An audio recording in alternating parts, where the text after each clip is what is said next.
Oi gente, aqui é a LPS símbolo do canal Ana Lua Pereira. Eu sou a Mary.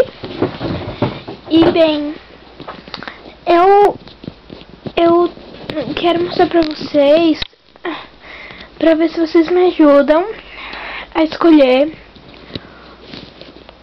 um esmalte pra fazer a parte 6 de LPS Melhores Amigas. Eu vou mostrar.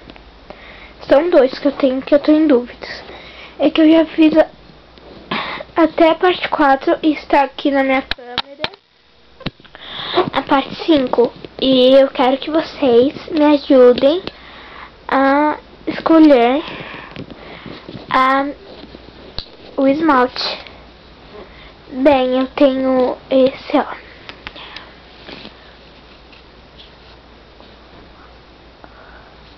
Esse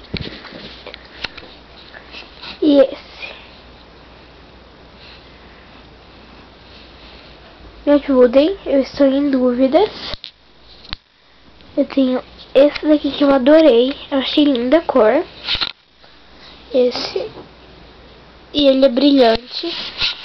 Deixa eu colocar assim, pra ver se pega no som. Não dá de ver, mas ele é brilhante. Dá de ver um pouco, ó, de brilho, é brilhante. E tem esse daqui que é um rosa, que eu adorei também. Foram essas duas. Bem, gente, é só isso. Me ajudem, por favor. E escolham o qual, e achem o qual que é o mais bonito. Escrevam nos comentários, por favor. E era só isso. E tchau.